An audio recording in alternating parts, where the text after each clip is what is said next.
네, 오늘 산상보훈 13번째 시간입니다. 여자를 보고 음욕을 품지 말라. 이 부분에 대해서 한번 진행하겠습니다. 오늘 마태복음 5장 27절부터 30절 말씀입니다.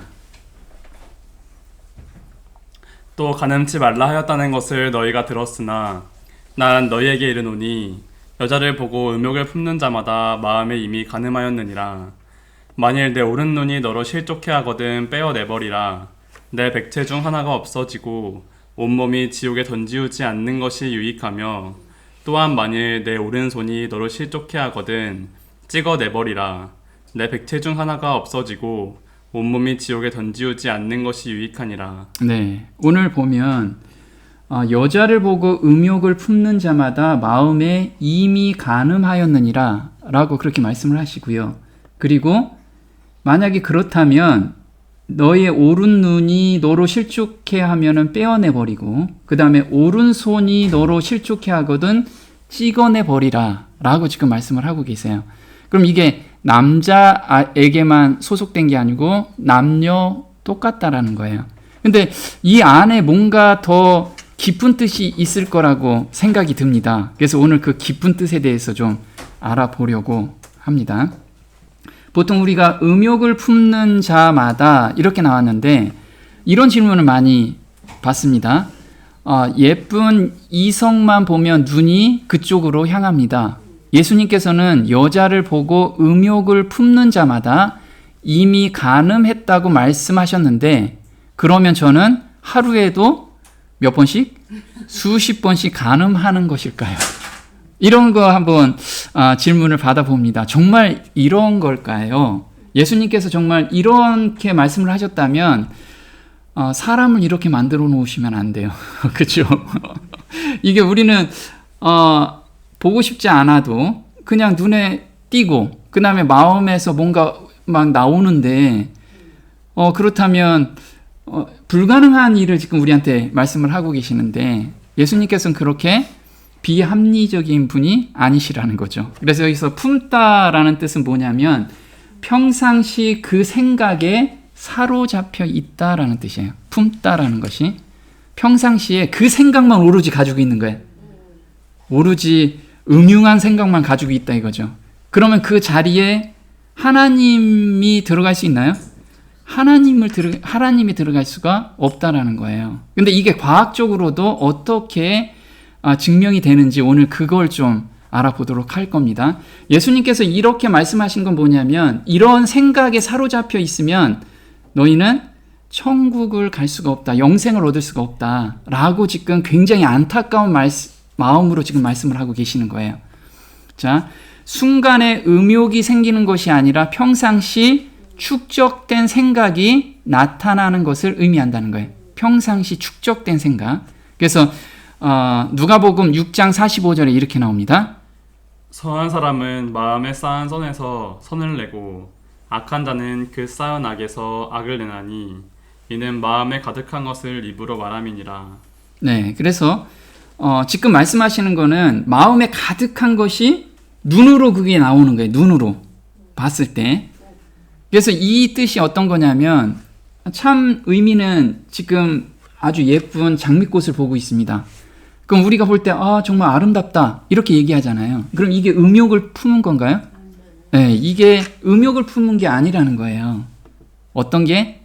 이렇게 꽃을 꺾었을 때, 꺾으려는 마음이 생겼을 때가 음욕을 품었다라는 뜻이에요.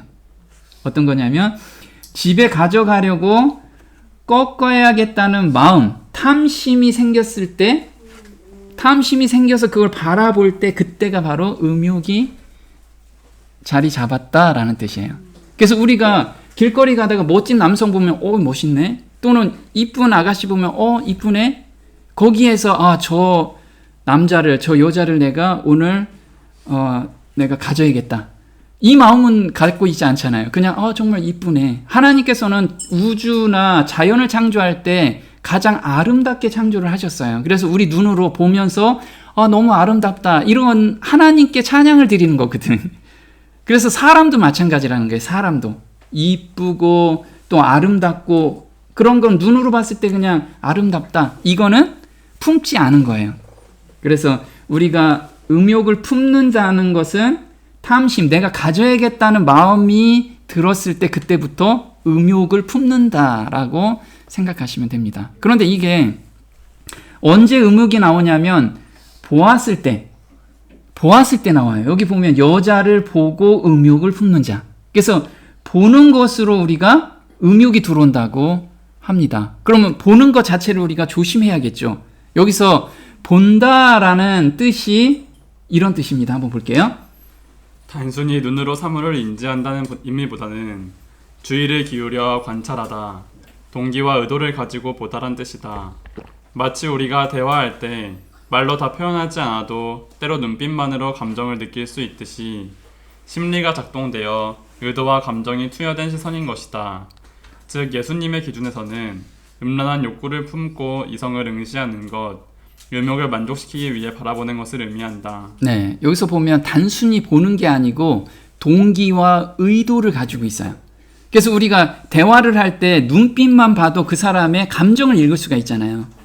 근데 그 누군가를 봤을 때 저 남자나 저 여자를 내가 가져야겠다, 이렇게 음흉한 그 동기와 의도를 가지고 보는 것이 바로 음욕을 품는다라는 뜻인 거예요.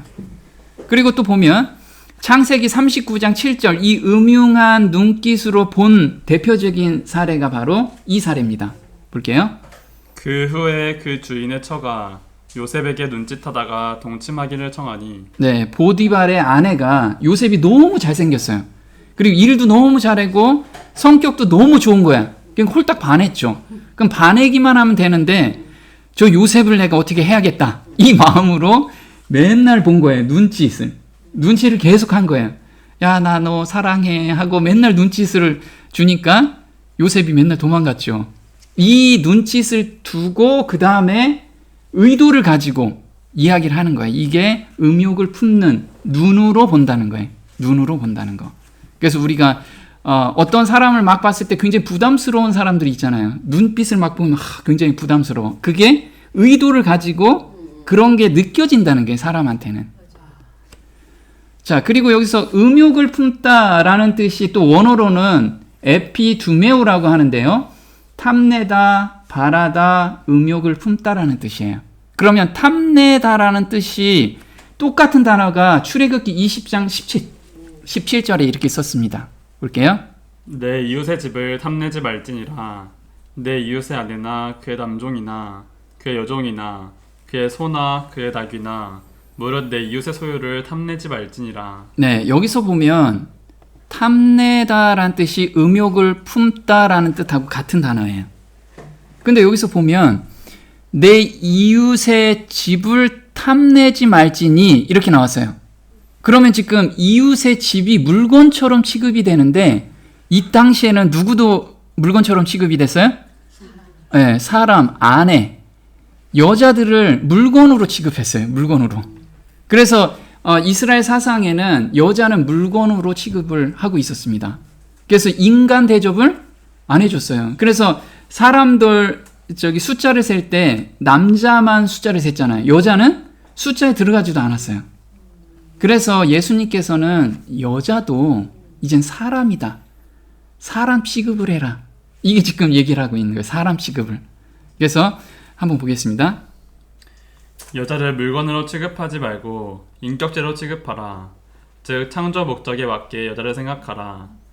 여호와 하나님이 가라사대 사람의 독처하는 것이 좋지 못하니 내가 그를 위하여 돕는 배필을 지으리라 하시니라. 네, 그래서 지금 음욕을 품는다라는 것을 앞으로는 여자를 물건으로 취급하지 말고 창조의 목적에 맞춰서 여자를 하나의 인격체로 대우해줘라, 지금 그 말로 이야기를 하고 있는 거예요. 그래서 여자 볼 때 음욕을 품는다는 게 아까 탐내다, 물건으로 내가 취해야겠다, 이런 생각 갖지 말라는 뜻이죠.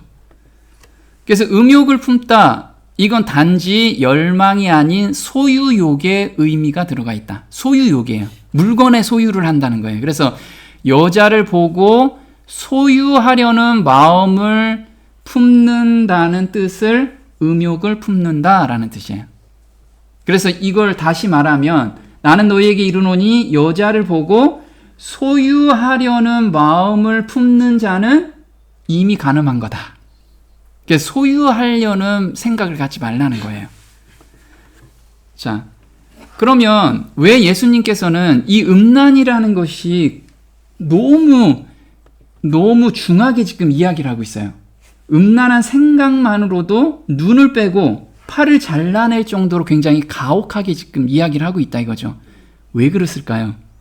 그냥 다른 죄하고 비슷하게 그냥 취급하면 되는데 이거는 눈을 빼고 손을 잘라내라는 그 정도 어마무시하게 이제 예수님께서 말씀을 하시는데 왜 그러냐면 음란에 대한 것은 바깥에서 죄를 짓는 게 아니고 안에서 죄를 짓는 거라는 거예요. 안에서.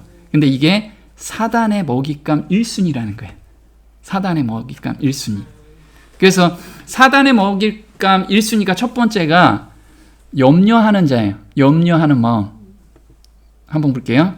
염려하는 마음과 그 다음에 우리 음욕을 품는 거하고 사단이 가장 좋아하는 먹잇감입니다.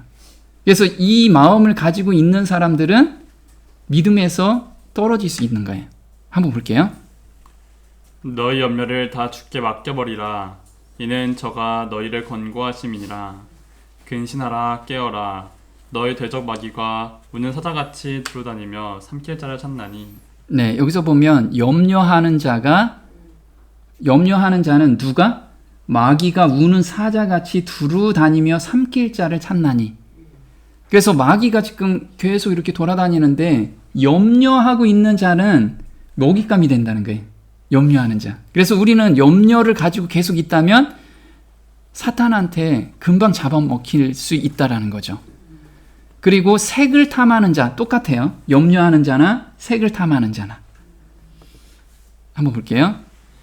내 마음에 그 아름다운 색을 탐하지 말며 그 눈꺼풀에 홀리지 말라. 음료로 인하여 사람이 한 조각 떡만 남게 되며 음란한 계집은 귀한 생명을 사냥함이니라. 네, 사람이 아름다운 색을 탐하게 되면 사냥감이 된다는 거예요. 사냥감이. 그래서 여기서 보면 지금 염려하는 자는 우는 사자같이 삼킬 자를 찾고 다니고요. 그 다음에 음료로 인하여 색을 탐하는 자는 음료로 인하여 사냥함을 당하리라. 그래서 지금 사단이 돌아다니면서 가장 먹잇감이 좋은 것이 염려하는 자, 그 다음에 색을 탐하는 자예요.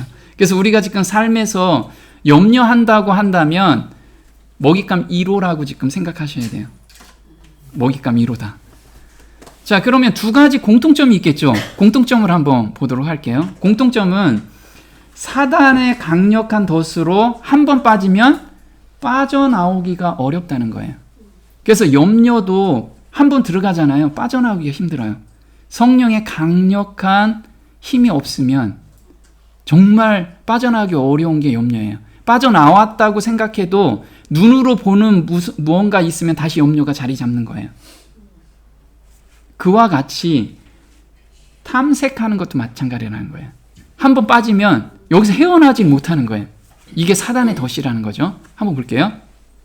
음행을 피하라. 사람이 범하는 죄마다 몸 밖에 있거니와 음행하는 자는 자기 몸에게 죄를 범하느니라. 네, 그래서 여기서 보면 음행은 다른 죄는 다 몸 밖에 있거니와 음행은 자기 몸 안에 죄를 범하는 거래요. 그러면 자기 몸 안에 죄를 범하기 때문에 이거 떼어낼 수가 없는 거예요. 그리고 도망갈 수도 없는 이게 음행이라는 거예요. 또 한번 볼게요. 사람이 불을 품에 품고야 어찌 그 옷이 타지 아니하겠으며 사람이 숯불에 밟고야 어찌 그 발이 되지 아니하겠느냐. 남의 아내와 통관하는 자도 이와 같을 것이라. 네, 여기서 보면 그 음행이라는 것은 불을 품고 있는 거하고 똑같다는 거예요. 불을 품고 우리가 불을 품고 있으면 안 될 수가 없잖아요. 이와 똑같은 것이 바로 음행이라는 거예요. 그런데 이게 과학적으로 보면요. 자, 음란물 중독자와 마약 중독자는 뇌가 같아요. 보면 이게 정상인 뇌고요. 지금 다 찌그러졌잖아요. 이게 마약 중독자, 요게 음란물 중독자예요. 근데 요즘 세상에는요. 음란물 중독자들이 인터넷이 발달되고 스마트폰이 발달되면서 엄청난 사람들을 지금 사로잡고 있다라는 거예요. 그래서 여기서 보면 음란물을 보면 뇌가 마약 중독자처럼 변한다. 그럼 마약 중독자처럼 변하면 뭐가 차이가 있을까요? 하나님을 만날 수가 없어요. 우리가 기도하고 그 다음에 믿음이 있노라고 하지만 사실 이렇게 중독에 빠진 사람은 온전히 하나님 앞에 설 수가 없어요. 믿음을 가질 수가 없다라는 거예요. 이게 사단이 쳐놓은 덫에 모두 걸려 있다라는 거예요. 근데 더 놀라운 건 뭐냐면요. 우리 마약 중독, 나 마약 중독 아니야. 이렇게 생각하죠. 근데요. 마약 중독자의 뇌와 음식물 중독자의 뇌가 똑같아요. 그래서 여기서 보면 탄수화물 중독, 그래서 음식물을 제어 못하는 뇌가 마약 중독의 뇌하고 똑같은 거예요. 그러면 우리가 지금 음란물 중독자나 마약 중독자나 음식물 중독자나 다 똑같아, 뇌가. 한번 볼게요. 그렇게도 많은 병들을 일으키고 마땅히 하나님께 돌아갈 영광을 그분에게서 빼앗는 것은 식사의 부절제 때문이다.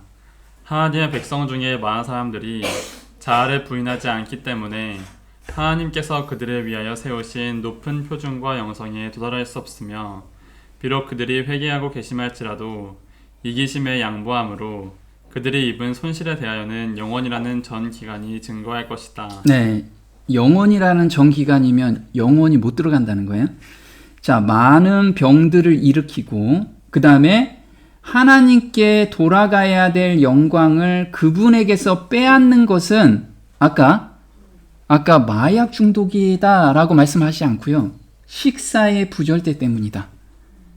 근데 이 식사의 부절제는 단순하게 나 뭐 안 먹었어요. 뭐 안 먹어야 되는데 뭐 먹었어요가 아니고 이게 지속적으로 아까 음란한 것도 매일같이 생각에 그게 들어가 있으면 뇌가 쪼그라드는 것처럼 음식의 부절제는 뇌가 쪼그라든다는 거예요.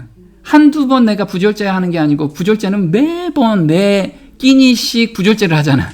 이게 뇌가 쪼그라드는데 하나님께서 세우신 높은 표준이 있어요. 영성에 대한 높은 표준. 그 영성에 대한 높은 표준을 절대 도달할 수가 없다라는 거예요. 이 뇌를 가지고는. 그래서 보면 스마트폰 중독과 게임 중독과 똑같이 뇌가 위축이 돼요. 줄어든다는 거예요. 그래서 여기서 보면 정상인 뇌가 있고요. 그 다음에 쾌락 중추가 자극을 받았을 때의 뇌고 그 다음에 뇌가 쪼그라든 뇌예요. 쪼그라든 뇌. 그래서 한번 볼게요. 전신의 조직계통과 교류하는 뇌신경은 하늘이 사람과 교통하여 그 내적 생애에 영향을 끼칠 수 있는 유일한 매개체이다. 무엇이든지 신경계통의 전류의 순환을 방해하는 것이 있으면 그것은 생명력을 감소시키고 그 결과 마음의 감수성이 죽게 된다. 네, 그래서 우리가 이런 거죠. 기도하고 싶은데 기도가 잘 안 돼요. 그러면 어떤 중독에 내가 지금 빠져 있는 거예요. 왜? 뇌가 정확하게 활성화가 안 됐기 때문에. 그래서 여기 보시면요. 뇌신경은 하늘이 사람과 교통하여 그 내적 생애에 영향을 끼칠 수 있는 매개체다라고 하지 않고 유일한 매개체다. 유일한 매개체인데 우리가 뇌를 지금 계속 쪼그리고 있어요. 그래서 보면 그렇게 쪼그라들고 있다 보니 생명력을 감소시키고 그 결과 마음의 감수성이 죽게 된다. 그래서 우리가 성령의 음성을 듣고 싶은데 듣지 못하는 것은 내 귀가 안 들려서가 아니고 뇌가 쪼그라들어서 그런데 뇌가 쪼그라들어서. 그래서 보면 이게 이제 중독자는 마음에 하나님 두기를 싫어해요. 이게 지금 스마트폰 중독자인데 이 스마트폰 중독과 게임 중독, 그 다음에 음식물 중독, 그 다음에 음란물 중독 다 똑같이 뇌는 쪼그라든다는 거예요. 그걸 우리는 기억해야 된다는 거죠. 우리 보면 전두엽, 우리 많이 들었죠. 전두엽이 어떤 역할을 하는지. 계시록 7장 3절 한번 볼게요. 가로되 우리가 우리 하나님의 종들의 이마에 인치기까지 땅이나 바다나 나무나 해하지 말라 하더라. 네, 여기서 보면 이마에 인을 친다고 그랬어요. 하나님께서는 하나님 백성을 이마에 인을 친대. 이마에. 도장을 찍고 있는데 이 전두엽에 지금 도장을 찍는데 어떤 도장을 찍냐면 계시록 22장 4절에는 그의 얼굴을 볼 터이요 그의 이름도 저희 이마에 있으리라. 이름이 이 이마에 있대요. 이름이 우리가 뭐라 그러죠? 품성이라고 하잖아요. 그래서 하나님의 품성을 이 이마에 찍는데 여기가 쪼그라들어 가지고 품성이 형성이 안 되는 거예요.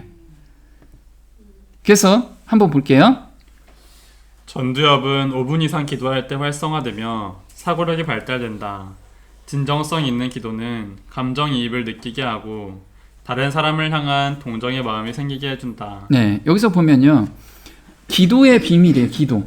하나님과 소통하며 하나님이 여기에 인을 친다고 말씀을 했잖아요. 그래서 5분 이상 기도할 때 전두엽이 활성화가 된대요. 5분 이상. 근데 우리가 기도할 때 왜 하나님 이 음성이 안 들릴까요? 그리고 하나님 저는 왜 마음이 이렇게 강팍하고 그 다음에 다른 사람을 동정하는 마음이 안 생길까요? 기도를 안 해서 그래요. 기도를 하면 그게 발달된다는 게 과학적으로 밝혀진 거예요. 그래서 감정이입을 느끼게 하고 언제요? 진정성 있는 기도. 그러면 하나님께 내가 내 온 마음을 바쳐서 집중하고 우리가 기도할 때 가스불 저거 켜놨는데 김치찌개 뭘 할까? 이렇게 잡생각으로 계속 기도를 하니까 이게 하나님하고 집중이 안 되는 거예요. 오로지 하나님 말씀을 놓고 하나님 제가 오늘 하나님께 드려야 될 게 무엇인가요? 제가 아직 발견 못하는 그 부분을 저한테 좀 보여주세요. 이러면서 계속 집중하면 하나님께서 보여주시거든요. 그러면 나의 죄에 대한 것도 드려주고 또 기도할 사람도 생각나게 해주신다고요. 그럼 그 사람에 대한 또 기도를 하게 되면 동정의 마음이 생기기 시작해요. 이런 걸 계속해서 늘려가면 사람들 볼 때마다 그 사람을 긍휼하게 여기는 마음이 계속 생긴다는 거예요. 그래서 우리가 지금 마음이 강팍하다는 것은 기도에 너무 시간을 적게 투자하기 때문에 그렇다는 거예요. 자, 그리고 아까 중독이 심해지면 뭐가 발달되냐면 전두엽이 발달되는 게 아니고 후두엽이 발달해요. 뒤쪽. 이 후두엽은 본능적인 것이 발달되는 거예요. 그래서 우리가 짐승처럼 행동을 한다는 거예요. 그래서 누가 즉흥적으로 요즘은 젊은 사람들 어때요? 참을성이 없잖아. 한번 화가 나면 그 자리에서 막 뭔가 토해내지 않으면 분이 안 풀리는 거예요. 이게 점점 후두엽이 발달되기 때문에 본능적으로 대응하는 게 본능적으로. 그래서 유다서 1장에 이렇게 나옵니다. 그러나 그들은 자기들이 알지 못하는 것들을 비방하고 또 사나운 짐승들처럼 본능적으로 아는 것들로 자신들을 부패시키느니라. 이들은 원망하는 자들이요 불평하는 자들이요 그들의 정욕을 따라 행하는 자들이라. 또 그들의 입으로는 과장하는 말을 하고 유익을 위해 아첨하는 자들이라. 네, 이렇게 중독돼서 하는 자들이 어떤 거냐면 사나운 짐승들처럼 본능적으로 아는 것들로 자신을 부패시키느니라. 그래서 그냥 짐승이 아니고요, 사나운 짐승. 그래서 살짝만 건드려도 막 참을성 없는 사람들처럼 마지막엔 더 발전된다는 거예요. 다 사람들이. 이게 사단이 쳐놓은 덫에 다 걸려들어 있는 거예요.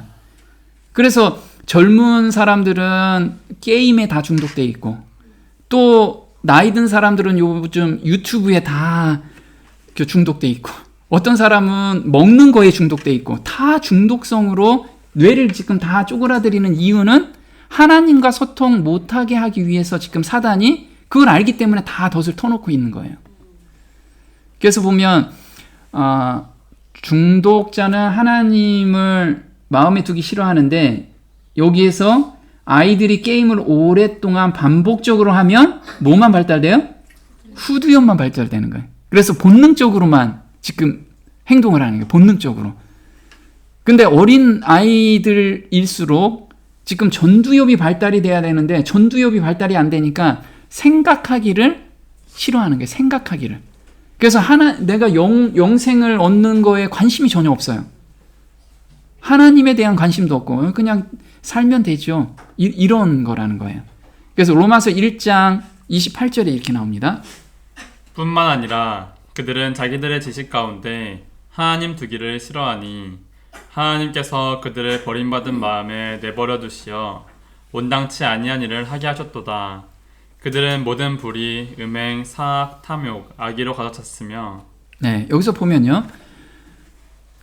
자기들 지식 가운데 하나님 두기를 싫어해요. 우리가 게임 열심히 하는데 하나님 어떠세요? 이런 적 있어요? 게임에 빠져서 하나님, 그렇게 게임이 빠지면 하나님이 귀찮은 거예요. 생각하는 자체가. 근데 그게 요즘은 중독이라면 하루에도 몇 시간씩 거기에 쏙 빠져 있고 하루 종일 그 생각에 자기가 잡혀 있다라는 거예요. 생각에. 그렇게 잡혀 있는데 하나님 두기를 좋아할까요? 아니라는 거예요. 그러면 하나님 두기를 싫어하면 무슨 행동이 나오냐면 그들은 모든 불의, 음행, 사악, 탐욕, 악의로 가득 찼으며. 이게 마음에 이게 가득 차니까 마음에 있는 것이 평상시엔 드러나지 않다가 이게 차곡차곡 쌓여 있는 상태에서 어느 날 팡팡 터지는 거예요. 그래서 제어가 안 될 정도로 지금 세상이 바뀌어가고 있고 우리도 그렇게 바뀌어가고 있다는 거예요. 우리가 정신 못 차리면 그 세상 풍조에 다 휩쓸려 간다는 거예요. 자, 또 공통점이 뭐냐면 자, 마음의 즐거움은 양약이라도 심령의 근심은 뼈로 마르게 하느니라. 염려하는 자가 이런 자라는 거예요. 아까 조금 전까지는 색을 탐하는 자는 자기 마음으로 죄를 범한다고 했죠. 염려하는 자도 똑같이 무엇을 마르게 해요? 심령을 마르게. 심령의 근심은 뭐를 마르게? 뼈를 마르게 해야 된다고요. 내 안에 지금 죄를 짓는 게 염려와 색을 탐하는 거예요.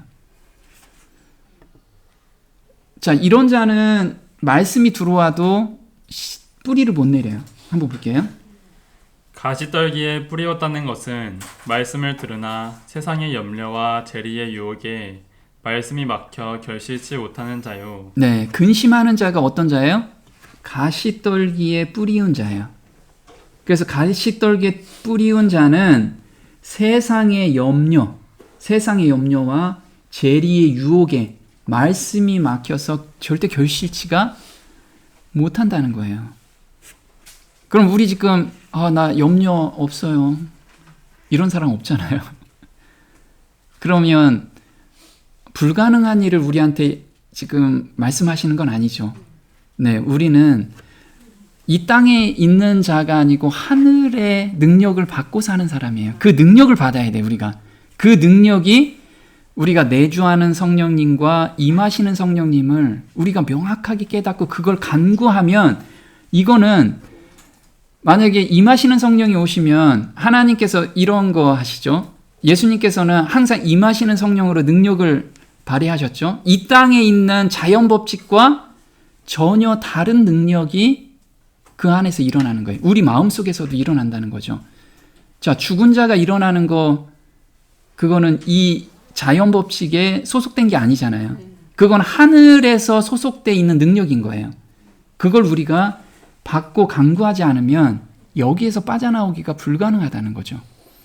자, 두 번째는 믿는 자의 마음을 노예처럼 끌고 다니면서 생명을 빼앗기 때문에 그래요. 이 두 가지가. 염려하는 것과 색을 탐하는 건 노예처럼 끌고 간다는 거예요. 노예처럼. 자, 로마서 7장 23절 볼게요. 내 지체 속에서 한 다른 법이 내 마음의 법과 싸워 내 지체 속에 있는 죄의 법 아래로 나를 사로잡아 오는 것을 보는도다. 네, 지금 염려하는 것과 색을 탐하는 거는 내 속에서 죄를 범하는 거예요. 그 속에서 나를 사로잡아 가요. 이 사로잡다라는 뜻은 뭐냐면 전쟁에서 포로로 잡아가다라는 뜻이에요. 전쟁에서. 우리가 항상 전쟁에서 이 안에서 짓는 죄는 내 힘으로 절대 이길 수가 없기 때문에 계속 사단한테 질질 끌려다니는 거예요. 그럼 나는 회개하고 죄 용서받았다고 하는데 조금 지나면 또 죄를 짓고 또 같은 죄를 짓고 이게 바로 끌려가기 때문에 그래요. 우리가 계속. 그럼 여기서 벗어날 수 있는 방법. 예수님께서는 이렇게 색을 탐하는 것은 한 번 걸려들면 어떻게 돼요? 너희들이 이렇게 포로처럼 질질 끌려가서 결국은 영생을 잃어버리기 때문에 그렇다라고 지금 우리한테 알려주고 계시는 거예요. 자, 잠언 6장 26절에 이렇게 나옵니다.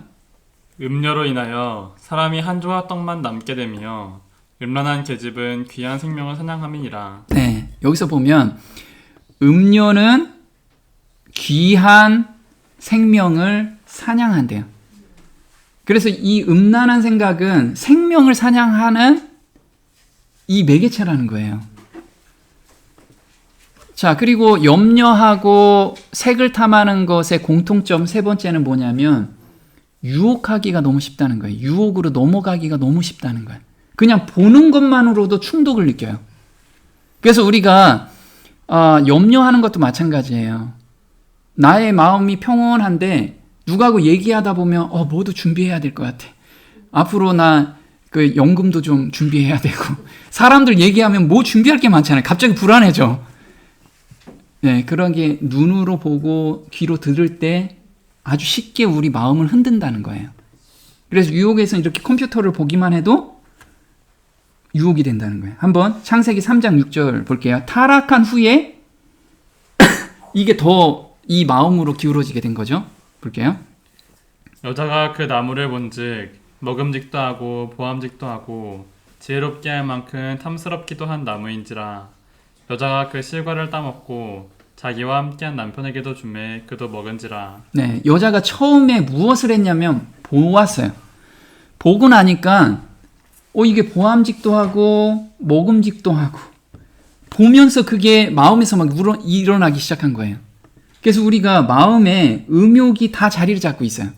사실 우리 모든 사람한테는 이 음욕이 자리 잡고 있는데, 자, 마태복음 7장 21절에 이렇게 나옵니다. 보면 마음속에 자리 잡고 있는 음욕이 올라온다. 그래서 속에서 곧 사람의 마음에서 나오는 것은 악한 생각, 곧 음란과 도적질과 살인이다. 지금 예수님께서 말씀하시는 거예요. 너희 속에 이게 있다. 항상 기억해라. 그래서 외부에서 그걸 보게 되면 이게 올라온다니네. 올라온다고 지금 말씀을 하시는 거죠. 자, 또 요한일서 2장 15절에 이렇게 나옵니다. 이 세상이나 세상에 있는 것들을 사랑치 말라. 누구든지 세상을 사랑하면 아버지의 사랑이 그 속에 있지 아니하니 이는 세상에 있는 모든 것이 육신의 정욕과 안목의 정욕과 이생의 자랑이니 다 아버지께로 쫓아온 것이 아니요 세상으로 쫓아온 것이라. 네, 지금 내가 걱정이나 염려나 그 다음에 음욕이 올라온다면 누가 없어요? 내 몸에? 네, 지금 아버지가 없는 거예요. 그래서 이거는 세상을 사랑하고 있는 거예요. 내 마음이 이걸 지금 기준으로 한번 보라는 거예요. 세상에 있는 것을 사랑하고 있기 때문에 그렇고 사랑이 그 속에 있지 않기 때문에 그렇다는 거예요. 말씀에서 지금 멀어져 있다는 거예요. 그러면 뭐가 생기냐면 육신의 정욕과 안목의 정욕과 이생의 자랑만 내 몸에서 계속 안에 있는 것이 끌어올라온다는 거예요.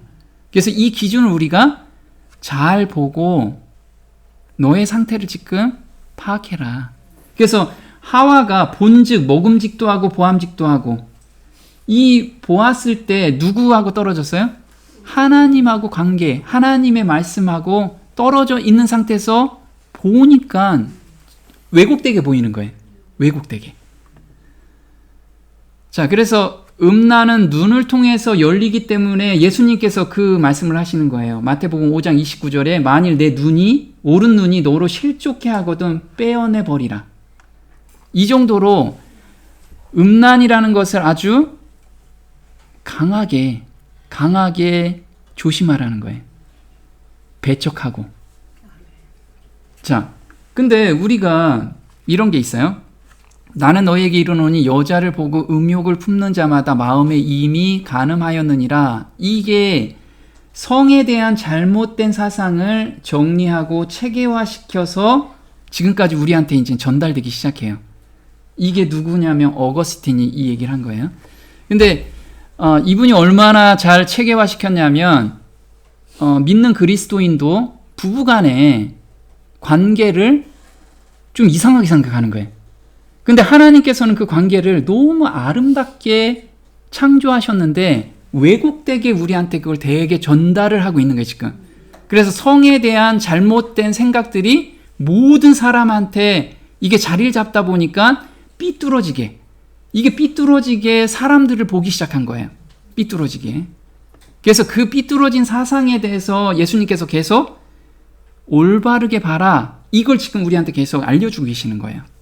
한번 볼게요. 기독교 안에 육체적 쾌락은 악하고 성관계는 오직 종족 보존을 위하여 제한한다는 가르침이 고대로부터 흘러왔다. 이러한 가르침들을 교회의 가장 중요한 가르침으로 만든 사람은 아마 누구보다도 어거스틴일 것이다. 자신의 젊은 날에 있었던 성적인 타협선이 회심 후 성생활에 대한 그토록 부정적 태도를 낳게 하였음이 분명하다. 그는 신의 도성에서 모든 성관계에 따르는 수치심에 대하여 적었다. 그는 아이를 갖기 위한 목적이 아닌 부부간의 관계도 죄로 보았다. 네. 어거스틴은 젊어서 자기의 이 욕정을 컨트롤이 못 돼가지고 굉장히 탈선을 많이 했어요. 그런 후에 회심을 했어요.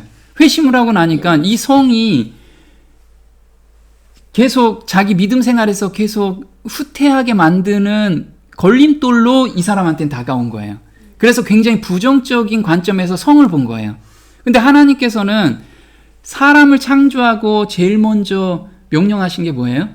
생육하고 번성하라. 그럼 생육하려면 같이 잠자리를 해야 되잖아요. 이게 가장 아름답게 하나님은 포장을 해놨는데 가장 아름답게 창조하신 건데 사람들이 굉장히 왜곡되게 이걸 사람들한테 전달되기 시작해요. 그러니까 성 얘기하면 다들 그거 뭔가 이상한 것처럼 이야기하는데 그런 게 아니라는 거예요. 하나님께서는 굉장히 복 주신 건데 우리가 그걸 사단이 그 복 준 것을 왜곡되게 우리한테 계속 지금 전달하고 있다라는 거예요. 자, 부부간의 성에 대한 올바른 생각을 갖길 원하세요. 그래서 크리스천 부부의 침실에 누구를 초대하라? 하나님을 초대하라는 거예요. 그게 잠언 5장 18절에 이렇게 나옵니다. 내 샘으로 복되게 하라. 내가 젊어서 취한 아내를 즐거워하라. 네, 하나님께서는 창조하자마자 첫 번째 명령이 이 침실에 대한 복된 것과 즐거움을 주셨어요. 그래서 보면 이렇습니다. 모든 사람은 혼인을 귀히 여기고 침소를 더럽히지 않게 하라. 성경은 남편과 아내 사이의 사랑에서 우러나는 즐거운 성적 표현은 하나님께서 계획하신 바라고 분명히 말해준다. 그것은 히브리서의 저자가 강조한 것처럼 더러운 것이 아니며 죄된 것도 불결한 것도 아니다. 그것은 결혼 생활에 있어서 굉장히 영예로운 장소, 남편과 아내가 서로에 대한 사랑을 이행하기 위하여 내밀히 만나는 지성소이다. 그것은 신성하고도 심히 유쾌하게 됨을 의미하는 시간이다. 네, 지금 성경에서는 이 혼인 관계를 귀히 여기라고 이야기하면서 부부간의 사랑은 지성소에서 하는 거와 똑같이 성스러운 것이라는 거예요. 즐기고 그 다음에 하나님이 축복한 것이라고 지금 이야기를 하고 있다라는 거예요. 근데 사람들은 그게 다 불결하다, 그게 그 신앙에 도움이 안 된다, 그래서 수녀가 생기고 그걸 다 안 하는 누가 생겨요? 결혼 안 하는 누가 생기고 이렇다는 거예요. 근데 하나님께서는 돕는 배에 피를 두고 그 다음에 거기에서 더 비밀을 우리한테 숨겨놓으신 거예요. 부부 관계 안에다가 하나님의 비밀을 숨겨놓으셨어요. 그걸 좀 이따 볼게요. 자, 또 한 번 보겠습니다. 성이 하나님께서 주신 좋은 선물이라는 사실은 성에 대해 성경이 가르치고 있는 사실 중에서 첫 번째이자 가장 근본적인 것이다. 하나님이 만드신 성은 만일 그것이 사용되는 조건이 창조주의 의도에 일치하기만 한다면 언제나 좋은 것이다. 고상한 것일수록 그의 오용은 더욱 추잡한 법이다. 네, 지금 고상하기 때문에 이걸 오용해가지고 우리한테 삐뚤어지게 각인을 시키고 모든 미디어나 우리가 접하는 것에서 하나님이 주신 성과 완전히 반대되게 왜곡되게 지금 우리한테 어려서부터 우리를 계속 교육시키고 어려서부터 그걸 우리가 배워서 온 거예요. 배워서. 근데 창조주의 의도에 일치하기만 한다면 언제나 좋은 것이다. 자, 사단이 왜곡된 성 문화를 정착시켰어요. 한번 볼게요. 로마서 1장 24절입니다. 그러므로 하나님께서 저희를 마음의 정욕대로 더러움에 내어 버려두사 저희 몸을 서로 욕되게 하셨으니 이는 저희가 하나님의 진리를 거짓 것으로 바꾸어 피조물을 조물주보다 더 경배하고 섬김이라. 주는 곧 영원히 찬송하리시로다. 아멘. 네, 여기서 보면 마음의 정욕대로 더러움에 내어버려 두사. 보면 창조주의 의도에 맞지 않게끔 자기 육체에 대한 것만 충족시키기 위해서 성을 활용하는 거예요. 그래서 몸을 서로 욕되게 하고 하나님의 진리를 거짓 것으로 바뀌었다 이거예요. 성에 대한 것이 정말 하나님께서는 복된 것인데 이상한 것으로 우리가 왜곡되게 만들어 놨어요. 자, 부부의 성을 축복하신 이유예요. 첫 번째는 부부간 친밀한 연합을 하게 하기 위해서 성을 허락하셨어요. 그래서 몸과 마음이 하나가 되게 하기 위함이에요. 몸과 마음이. 그래서 창세기 4장 1절에 이렇게 나오죠. 아담이 그 아내 하와와 동침함에 하와가 잉태하여 가인을 낳고 이르되 내가 여호와로 말미암아 등남하였다 하리나. 네, 여기서 보면 동침함에 이 동침하다라는 뜻이 원어로는 야다라고 해요. 이거는 속속들이 알다 체험적 지식을 갖다. 자, 부부간의 성행위는 단순한 육체 관계가 아니라 서로에 대해 보다 깊이 이해하고 애정을 나누는 정신적인 상호 교류 관계여야 함을 이야기하고 있다라는 거예요. 근데 이 야다란 단어가 이거하고 똑같아요. 영생하고 똑같아요. 단어가. 보면 영생은 곧 유일하신 참 하나님과 그의 보내신 자 예수 그리스도를 아는 것이다. 이 알다와 동침하다하고 똑같은 거예요. 그러면 하나님을 알려면 부부관계에서 이 동침이라는 단어를 정말 온전히 깨달으면 하나님을 알아요. 이 비밀을 알려주시려고 한 거예요. 그래서 알다라는 것은 야다인데 부부처럼 체험적으로 깊이 이해하고 교류 관계가 있어야만 영원한 생명을 이해할 수 있게끔 해놓으신 거예요. 더 깊이 이해할 수 있게끔 하신 거죠. 물론 이제 우리가 그 부부관계 아니어도 이 관계를 충분히 이해할 수 있죠. 근데 부부관계에서 체험적으로 알 수 있게끔 해놓으셨다는 거예요. 두 번째는 자손을 번성시키기 위해서 한 거예요. 이거는 창세기 1장 27절에 뭐라고 나오냐면 생육하고 번성하여 땅에 충만하라 라고 나왔어요. 그럼 생육하다라는 건 무조건적인 하나님의 사랑은 자녀를 키우면서 더 깊이 이해할 수 있다라는 거예요. 이것도. 그래서 뭐라고 나오냐면 에녹이 창세기 5장 21절에 에녹은 65세에 누구를 낳았어요? 무두셀라를 낳고 하나님과 동행을 했어요. 그 전에는 하나님의 사랑을 깊이 알았어요. 근데 자식을 낳고는 더 깊이 알았다는 거예요. 한번 볼게요. 아들의 출생과 더불어 그는 경험적으로 아버지의 사랑의 깊이와 무력한 아기의 신뢰심을 이해하였다.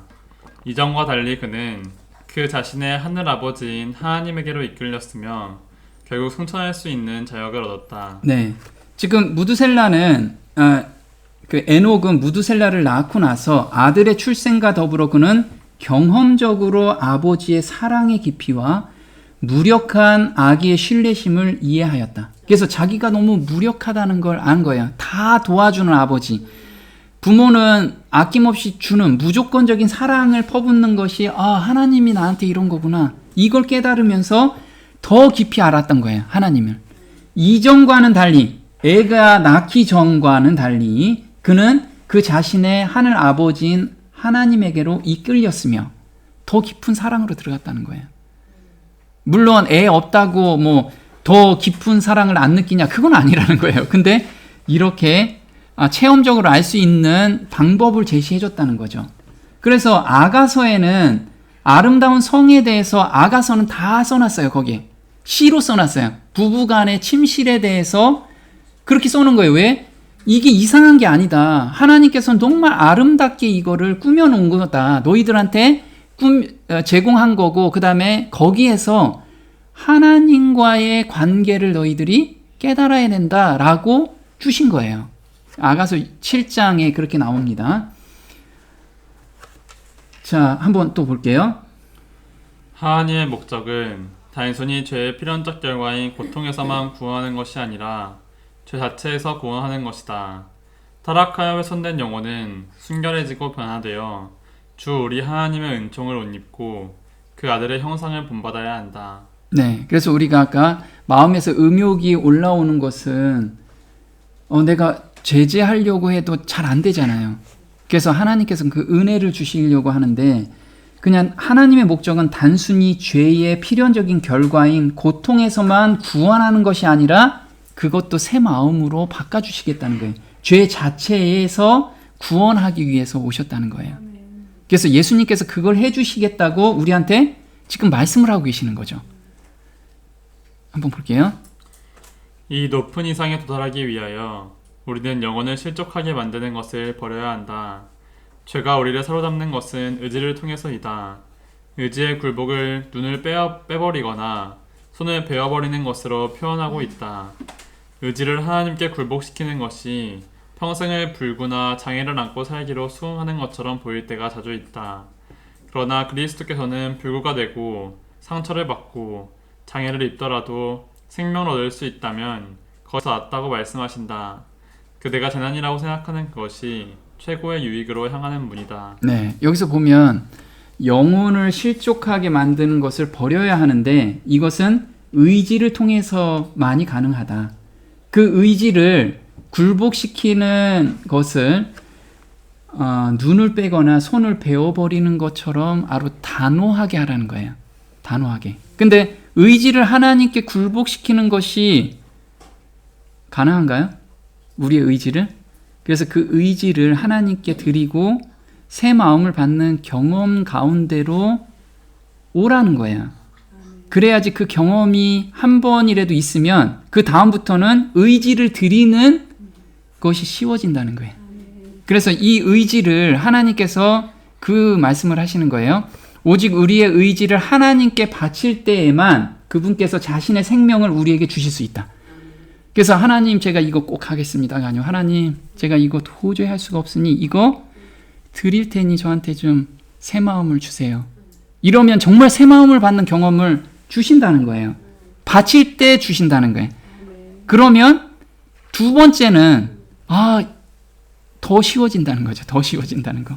그래서 우리는 예수께서는 자아를 굴복시키고 그분의 생명을 받아들일 때만 새 마음을 받을 때만 그분께서 지적해 주시는 숨은 죄들을 극복할 수 있다.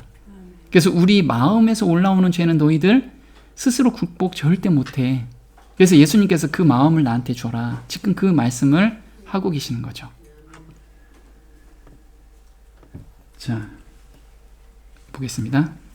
만물을 창조하시고 보존하시는 하나님이 많은 사람을 영광으로 인도하시려고 구원의 창시자이신 예수님을 고난을 통해 완전하게 하신 것은 너무나 당연한 일이었습니다. 그것은 거룩하게 하시는 분과 거룩하게 된 사람들이 모두 하나님께서 나왔기 때문입니다. 그래서 예수님은 그들을 형제라고 부르는 것을 조금 더 부끄러워하지 않고, 보시면 예수님께서도 고난을 통해 완전하게 하신 것은, 그럼 우리 모본이시잖아요. 우리도 이 죄된 마음이나 그 다음에 음욕이나 이런 것은 고난을 통해서 버릴 수 있다라는 거예요. 자아를 버리는 고난. 내가 헌신으로 온전히 드리는 그런 경험을 통해서 우리가 완전해질 수 있다라는 거예요. 그래서 거룩하게 된 사람들이 모두 하나님에게서 나왔기 때문이다. 그 마음을 받는 사람이 거룩함의 경험을 하게 된다는 거죠. 그래서 우리가 지금 불가능한 일을 예수님께서 말씀하시는 게 아니고 우리한테 충분히 가능한 일, 너희 의지를 나한테 주면 내가 새 마음을 줄게, 이걸 지금 우리한테 이야기를 하고 계신다는 거. 오늘도 그런 마음이 있다면, 그리고 우리가 중독에 어떤 중독이든 우리가 다 빠져 있다면 하나님께 내 마음을 솔직하게 다 드리고 정말 새 마음을 받는 그런 경험 가운데 저희가 살았으면 좋겠습니다. 네, 오늘 여기까지 하겠습니다.